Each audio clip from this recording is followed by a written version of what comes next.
أيكم أحسن عملا أشهد أن لا إله إلا الله وحده لا شريك له وأشهد أن سيدنا محمدا عبده ورسوله لا نبي بعده اللهم صل وسلم وبارك على سيدنا وحبيبنا وشفيعنا ومولانا محمد وعلى آله وصحبه ومواله. Ini sekalian yang dimuliakan Allah, kata Allah telah menciptakan alladzi khalaqal mauta, menciptakan kehidupan, menciptakan kematian dan kehidupan.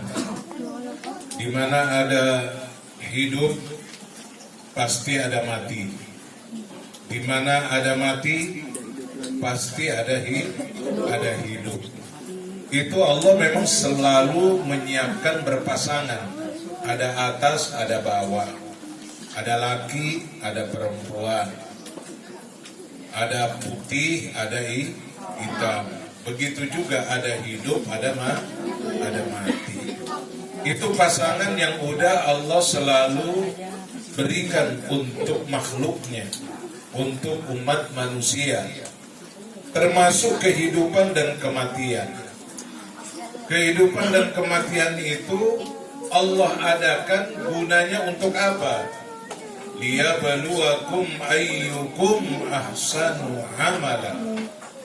Itu adalah sebagai ujian, sebagai cobaan dari Allah kepada kita semua yang hidup ini, untuk kita berlomba-lomba mengumpulkan amal kebaikan. Karena amal pun ada dua, ada amal baik, ada amal buruk. Tempat akhir perjalanan juga ada dua, ada sorga, ada neraka. Ada neraka, Allah udah siapin semuanya serba pasangan. Dan manusia disuruh pilih oleh Allah, terserah ente mau pilih. Mau pilih buruk, silahkan. Mau pilih baik, silahkan. Mau pilih sorga, monggo. Mau pilih neraka juga mangga. Disiapin oleh Allah semuanya. Tapi untuk hidup, ya tidak bisa selama-lamanya. Pasti mati. Nah, oleh karena itu, kehidupan ini Allah berikan buat kita untuk mengumpulkan, untuk mencari bekal sebanyak-banyaknya yang bisa kita dapatkan. Untuk apa? Untuk nanti perjalanan kita menuju kematian. Makanya hidup ini adalah sebuah perjalanan panjang buat kita semua. Semua orang pasti melakukan perjalanan panjang ini. Perjalanan panjang dari mana? Melewati alam demi alam. Jadi enggak ujuk-ujuk kita tahu-tahu ada di dunia, enggak. Kita lewati alam demi alam yang sudah disiapkan oleh Allah. Yang jelas minallah ilallah. Dari Allah kita setar dan kita akan finishnya juga kepada Allah. Itu perjalanan kita minallah ilallah. Itu perjalanannya. Nah, di dalam perjalanan ini minallah ilallah ini Allah kasih buat kita terminal-terminal yang kita lewati. Terminal pertama, ketika kita diciptakan oleh Allah, itu kita berada di satu terminal yang namanya alamul arwah, alam ruh. Di alam ruh ini tidak ada yang tidak menyembah kepada Allah. Dia tahu dia diciptakan oleh Allah, maka dia hanya menyembah kepada Allah. Artinya apa? Di alam arwah ini semuanya muslim, semuanya menyembah kepada Allah. Jadi kagak ada yang namanya di alam arwah yang kagak nyembah kepada Allah. Mungkin dia menyembah Sang Hyang Widiwasa, ya, atau dia menyembah Sang Adi Buddha, atau dia menyembah Yesus Kristus, atau dia menyembah yang lainnya, matahari.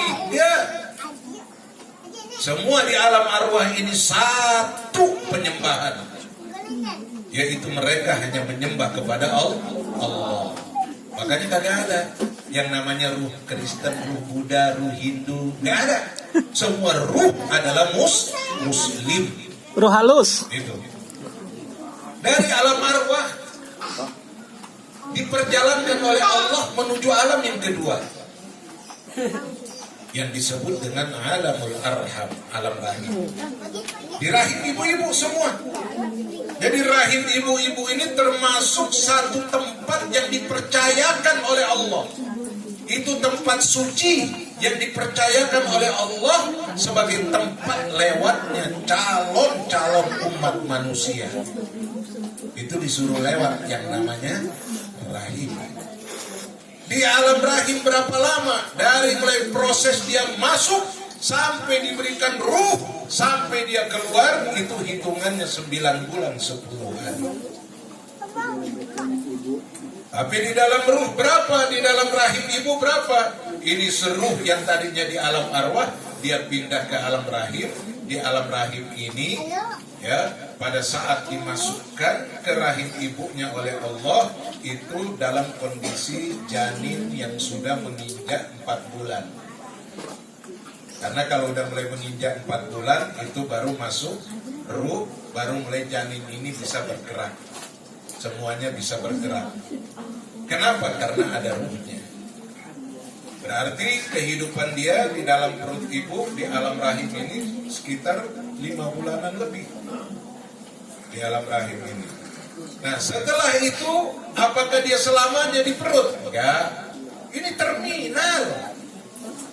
Terminal kehidupan sementara, disuruh jalan lagi oleh Allah ke alam yang ketiga yang disebut dengan alam dunia. Nah, sekarang ini terminal loh. Hati-hati, jangan lupa, ini bukan tujuan, ini bukan rumah masa depan. Rumah masa depan itu yang orang bilang tuh di depan BSD, itu bukan rumah masa depan, rumah masa kini. Masa kini itu kalau bahasa Arab dibilang miskin. Jadi rumahnya orang-orang miskin, bukan rumahnya orang-orang kaya. Rumahnya orang-orang miskin, rumah udah dibagusin, udah cakep, harga miliaran, yang beli atau yang bikin mati. Nah, kan miskin kan? Dengerin aja dulu deh.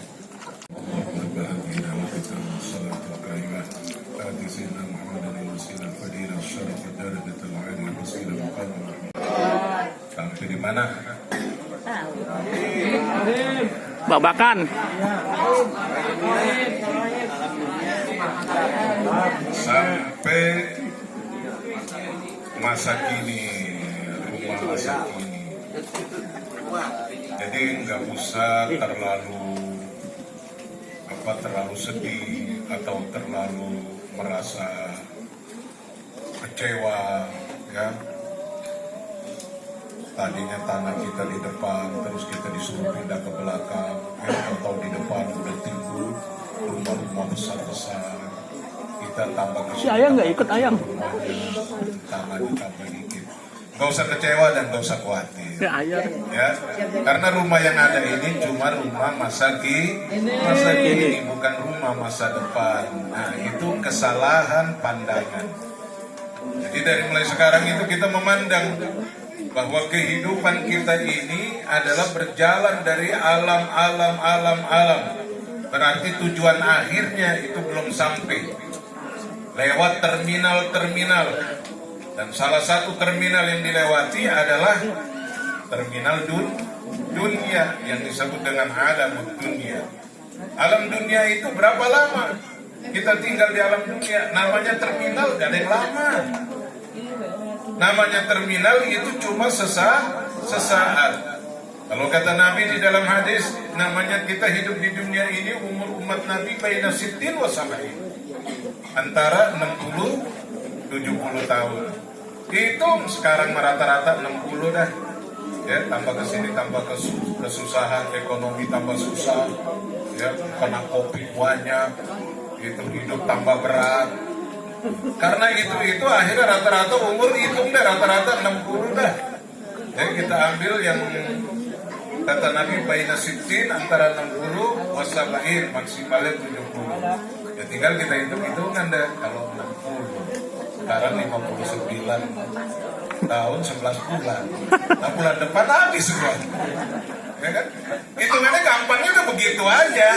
Gitu. Artinya kenapa? Dia baluakum ayyukum ahsanu amala.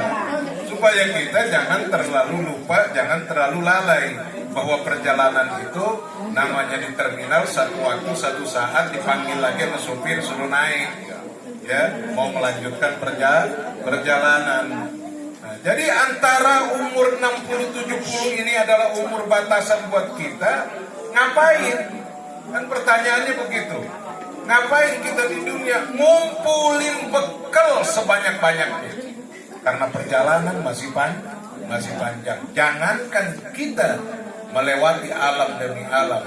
Mau pergi ke Ragunan, kebun binatang aja kita bikin bekal dari sini. Ya, udah siap-siapin bekal deh kita bawa ke sana. Takut kenapa? Takut kelaparan kalau kagak ada warung di sana, mau belanja apa-apa duit kagak ada. Maka paling kagak kita ngumpulin bekal walaupun itu bekal seadanya. Tapi harus ada bekal. Inilah dunia. Nah setelah di dunia langsung kemana lagi? Melanjutkan perjalanan ke alam yang keempat, yang disebut dengan alamul barzah. Alam barzah atau dikenal dengan alam kubur. Berapa lama di alam kubur? Termasuk almarhum yang meninggal 3 hari yang lalu. Ini di alam kubur sekarang. Berapa lama? Di alam kubur justru yang paling lama tinggal kita. Tinggal kita paling lama ya di alam kubur. Orang dari mulai zaman Nabi Adam sampai Nabi Muhammad sampai kita hari ini, sampai yang meninggal barusan, yang dibawa ke tanah kusir, yang dibawa ke kuburan, hari ini semua di alam yang keempat ini, alam barzah. Sampai kapan? Ila yaumil qiyamah, sampai datangnya hari kiamat. Sampai datang hari kiamat baru semua dibangkitkan oleh Allah di satu padang yang namanya padang mahsyar. Jadi sekarang semua ada di kuburan nih. Nah, setelah di kuburan sekian lama sampai nunggu datangnya yaumil qiyamah, lalu dibangkitkan oleh Allah untuk melanjutkan perjalanan. Karena kuburan pun itu bukan tujuan, ya, bukan kampung akhir itu kuburan.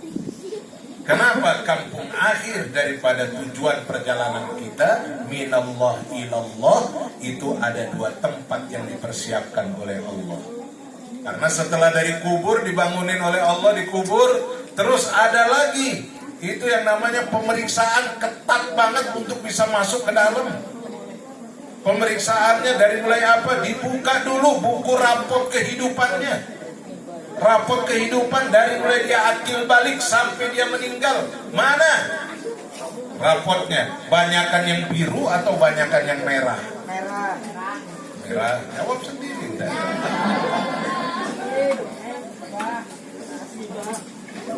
Itu udah pasti. Banyakan merahnya daripada birunya. Diperiksa dulu. Setelah itu udah selesai, periksa catatan. Oh belum. Timbang dulu antara amal baik sama amal buruknya. Taruh 2 timbangan. Kira-kira mana banyak? Amal solehnya atau amal salahnya? Udah 2 aja, ya kan? Banyakan amal salahnya. Timbang dulu. Apakah udah selesai ditimbang? Oh belum.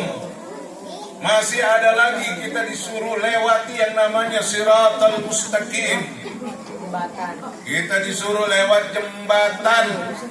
Itu jembatan tergantung amal. Ya, kalau orang dulu bilang bagaikan rambut dibelah 7, kenapa saking kecilnya, saking tipisnya itu? Jangankan rambut dibelah 7, 1 rambut aja kita nggak bisa lewat. Ya. Ini dibelah 7, itu menunjukkan bahwa itu jalan sangat kecilnya. Buat siapa? Buat mereka yang tidak ada amal soleh. Jadi dari situ aja terhitung. Kalau amal solehnya banyak, oh jembatannya luas seperti jalan tol. Mau lari-larian, mau guling-gulingan juga bisa. Itu baru udah selesai lewat jembatan Siratal Mustaqim, baru sampai di situ ada dua pintu, pintu ke kanan dan pintu ke kiri. Bagi kita yang udah tahu jalan dari mulai kita diciptakan dan di dunia juga diajarin, dikasih tahu jalannya, ihdinas siratal mustaqim, tunjuki ya Allah jalan yang lurus. Udah diunjukin jalan yang lurus, tapi jalannya belok. Hampir seorang muslim tiap hari berapa kali Fatihah? 17 kali Fatihah dia baca. 17 kali dia minta sama Allah, ya Allah ihdinas siratal mustaqim, tunjuki saya jalan yang lurus ya Allah. Tapi lagi-lagi jalannya lah kira-kira sampai apa kata? Akhirnya disuruh belok kanan, dia belok kiri. Ya sampai di situ cukup kita perpisahan. Ya, cukup perpisahan kita antara kita dengan Allah. Kenapa Allah suruh kita kembali kepada Allah, tapi kita kagak kembali kepada Allah? Makanya setiap ada yang meninggal pindah dari alam dunia ke alam kubur, itu kita semua ngucapin inna lillahi wa inna ilaihi raji'un. Kita semua berasal dari Allah dan kita semua akan kembali kepada Allah. Yang penting kita kembali kepada Allah itu dalam keadaan husnul. Amin. Allah katakan di dalam Al-Quran, faman kana yarju liqa'a rabbih falyamal 'amalan shalihan wa la yusyrik bi'ibadati rabbih ahad. Siapa yang kepengen ketemu dengan Allah, kepengen ketemu dengan Allah, falyamal 'amalan shalihan, maka hendaklah dia kumpulkan amal soleh sebanyak-banyaknya. Amal soleh itu adalah amal yang bikin Allah senang, bikin kita senang. Gitu. Itu kita kerjainnya enak. Kenapa? Karena di dalamnya ada keridhaan Allah. Dan untuk disebut sebagai sebuah ibadah supaya kita jadi enak, karena yang diterima oleh Allah itu adalah ibadah, maka ada dua jalan yang harus kita lakukan. Ya, apapun, mau sholat kek, mau puasa kek, mau zakat, mau haji, mau sedekah, mau apapun namanya, supaya disebut ibadah dan supaya ada pahala di dalamnya, itu harus memenuhi dua persyaratan. Persyaratan yang pertama, apa yang kita lakukan niat semata-mata karena Allah. Niatin, walaupun sholat kalau niatin karena Allah ya nggak ada pahalanya, ya cuma jungkang-jungking doang. Puasa kalau niatnya nggak karena Allah cuma lapar doang, ya nggak ada pahalanya. Begitupun semua ibadah yang lain nggak ada pahalanya kalau hanya sekedar kita melakukan tanpa niat karena Allah. Jadi niat ini persyaratan utama. Dan yang kedua, sesuatu itu bisa disebut ibadah, la yukhaliqus syariah, tidak boleh bertentangan dengan syariat agama Allah. Itu baru disebut ibadah. Inilah yang kita harus persiapkan. Inilah yang harus kita bawa untuk kembali kepada Allah Subhanahu wa ta'ala. Makanya di dalam hadis yang lain Nabi katakan, itu kalau mayat ada meninggal, itu yang nganterin 3. Ya, yang nganterin 3. Apa yang nganterin 3 itu? Yang pertama adalah hartanya, yang kedua keluarganya, yang ketiga amalnya. 3 yang nganterin. Sampai di kuburan yang 2 pulang, tinggal 1. Yang 2 yang pulang siapa?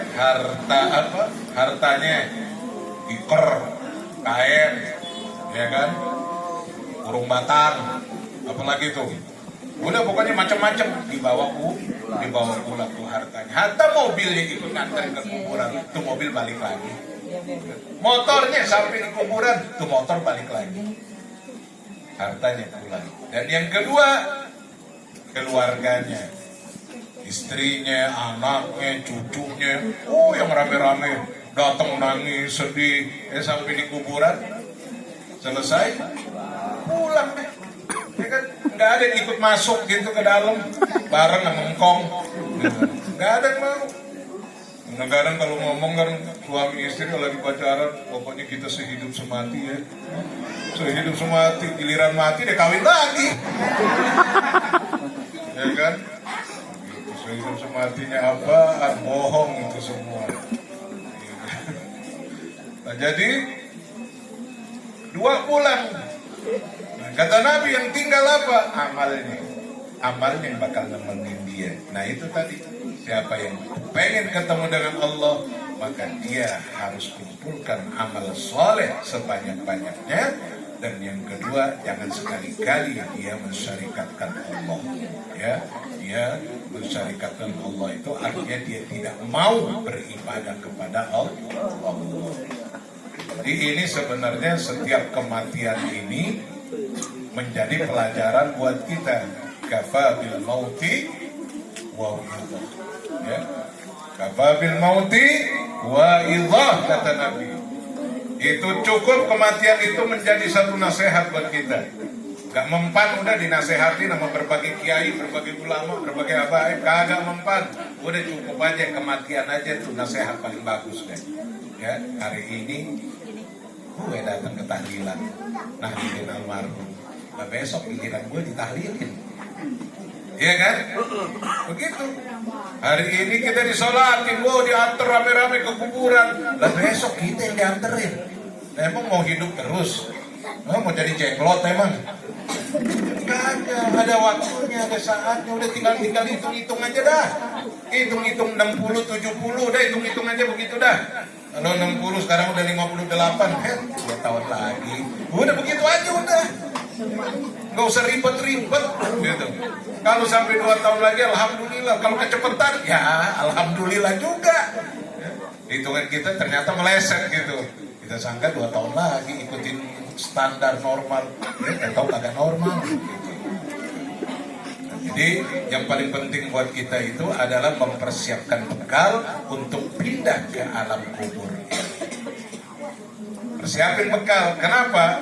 Karena di dalam kuburan, ya seperti yang Nabi bilang, al-qabru awwalu manzil min manazilil akhirah wa akhiru manzil min manazilid dunya.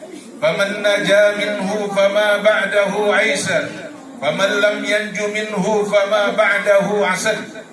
Kata Nabi, kuburan yang sering kita datang bawa mayat taruh di situ, ya. Kuburan itu adalah pintu gerbang pertama untuk menuju akhirat. Wa akhiru manzil min manazilid dunya, dan pintu gerbang terakhir dari dunia. Lalu faman naja minhu, siapa yang selamat di kuburannya, fama ba'dahu aisar, perjalanan selanjutnya itu bakal lancar. Tapi waman lam yanju minhu, siapa yang kagak selamat di dalam kuburnya, fama ba'dahu asad, perjalanan selanjutnya itu tambah sulit dan tambah sukar. Jadi penentuan ini kuburan Bapak Ibu sekalian. Karena dia ini penentuan, maka kita ini sebagai orang-orang yang masih hidup, yang belum masuk ke dalam kubur, ini harus terus bikin komunikasi sama yang di kuburan. Gimana kabarnya? Makanya kalau ada mayat titipin HP. Titipin HP supaya kita bisa komunikasi gimana. Sorga lagi disiksa atau lagi diapain nih? Gitu. Supaya kita bisa jadi takut di dunia. Kan begitu. Cuman aja sayang udah keputus itu alam. Gak bisa lagi kita minta komunikasi ke dalam ini. Nah lalu bagaimana kita mau dapetin komunikasi? orang-orang yang ada di dalam kubur ini, bahwa kubur ini kagak selesai, mentang-mentang udah ditanam terus habis. Karena ada sebagian orang berpaham seperti itu, bahwa kalau orang udah masuk kubur habis, sudah selesai, ngapain ditahlilin, kagak bakal nyampe.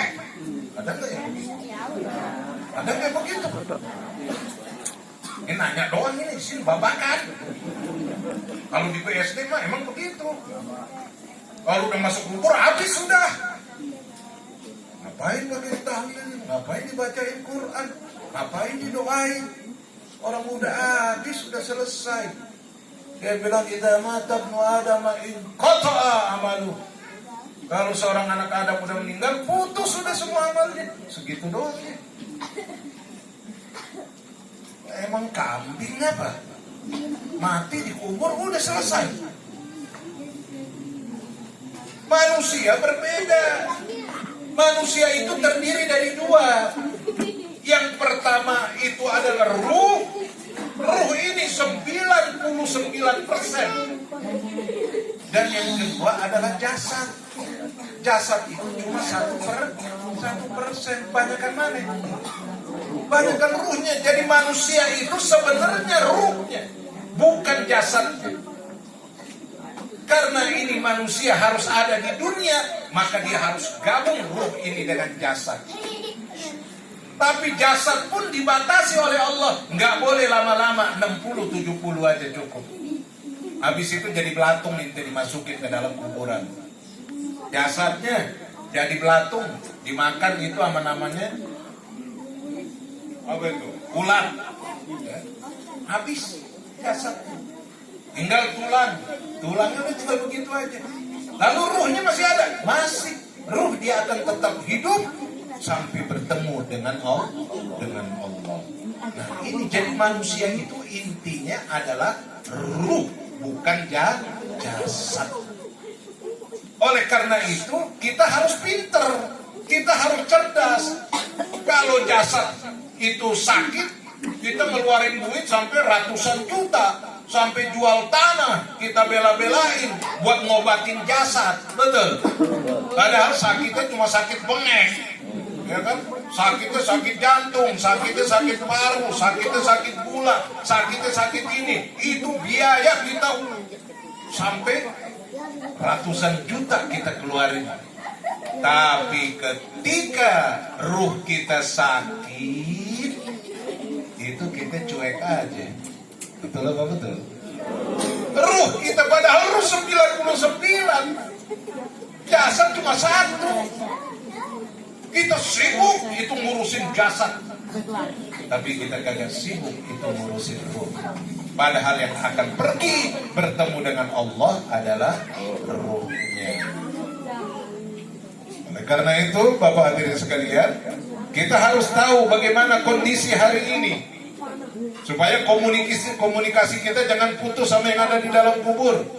Kata Nabi, yang ada di dalam kubur saat ini itu kal gharikil muqawwas, bagaikan orang yang sedang tenggelam di tengah lautan. Serem. Biasa tempat luas, masuk 1 kali 2 meter doang pas-pasan. Semuanya serem di dalam kubur, baik yang sekarang maupun yang dulu. Biasanya pakai lampu terang benderang, kagak ada lampunya, gelap di dalam, serem. Dan mereka juga belum tahu, yang dulu maupun yang tadi baru meninggal belum tahu, ini akhir perjalanan kita ini surga apa neraka, kembali kepada Allah apa kagak, belum tahu juga mereka. Maka Nabi bilang mereka bagikan orang yang sedang tenggelam di tengah lautan. Oleh karena itu yang tazirud dakwah, mereka nunggu bantuan, nunggu pertolongan. Dari mana itu bantuan pertolongan mereka dapatkan? Yang pertama min ibnihi, dari anak-anaknya. Seandainya hidup di dunia dia kagak punya anak sebatang kara, apakah ada harapan ada yang nolongin dia? Ada. Au akhihi, atau saudara-saudaranya. Dia punya kakak, dia punya adik, dia punya bibi, dia punya paman, dia punya sepupu, dia punya ponakan, cucu, macam-macam. Itu adalah sanak kerabat. Masih ada harapan dibantu sama sanak kerabatnya. Seandainya itu pun tidak ada, hidup sebatang kara, gak punya anak, gak punya saudara, apakah masih ada harapan dia dapat bantuan di dalam kuburnya? Masih, kata Nabi. Au sadiqin lah, atau dari teman-temannya di waktu hidup. Masa iya waktu hidup kagak punya teman? Dan Nabi bilang, wa idza lahiqathu kana ahabba ilaihi minad dunya wa ma fiha. Seandainya dia dapatkan bantuan itu lebih dia senangi, lebih dia sukai daripada dunia dengan segala isinya. Kagak artinya itu dunia dengan segala isinya. Lalu apa bantuan orang hidup kepada orang mati yang ada di dalam kubur? Nabi bilang, wa ammal hadayal ahya lil amwat, adapun pemberian hadiah bantuan orang hidup kepada orang yang mati adalah ad-du'a wal istighfar, doa-doa dan istighfar. Makanya kagak sah itu rukun khutbah Jumat, itu kagak sah kalau di dalamnya kagak ada doa. Doa buat siapa? Allahumma gfir lil muslimina wal muslimat wal mu'minina wal mu'minat al ahya'i minhum wal amwat, baik yang masih hidup maupun yang sudah mati. Disuruh sama Al-Quran kita doain. Artinya apa? Doa seorang muslim kepada muslim yang lain itu akan sampai. Makanya walaupun dia di kuburan, kita transfer doa itu sampai. Jangan bilang udah mati terus habis begitu aja. Ngapain ditahlilin segala? Lah emang tahlilan ngapain? Emang makan doang tahlilan? Kan kagak. Tahlilan kan kita kumpul, takjiah, ya kan, takjiah disuruh sama Nabi, dianjurin bikin gembira hati orang yang kena musibah. Habis itu kita baca doa, baca yasin, baca zikir, baca sholawat, baca ayat-ayat Al-Quran. Ini emang kagak boleh baca yasin? Kagak boleh kita baca sholawat, duduk rame-rame terus kita baca yasin sholawat, kagak boleh.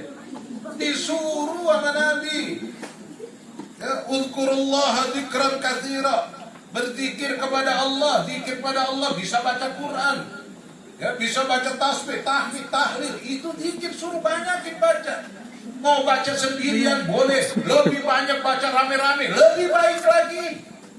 Makanya ulama-ulama kita dulu pinter ngajarin, ya, karena di antara masyarakat itu ada yang bisa baca, ada yang kagak bisa baca. Ada yang bisa baca yasin, ada yang kagak bisa baca yasin. Gimana mau bisa baca? Ya huruf aja jadi bingung ngeliatnya. Ada yang begitu, ada yang gak bisa apa-apa. Nah, makanya disuruh Nabi, ya udah mendingan rame-rame, ntar ada yang mimpin, ya, supaya bisa baca, bisa ngikutin. Biarin mulutnya, tahu ya dibaca apa nggak tahu, ya, cuma takut dilihat temennya aja maka mulutnya goyang.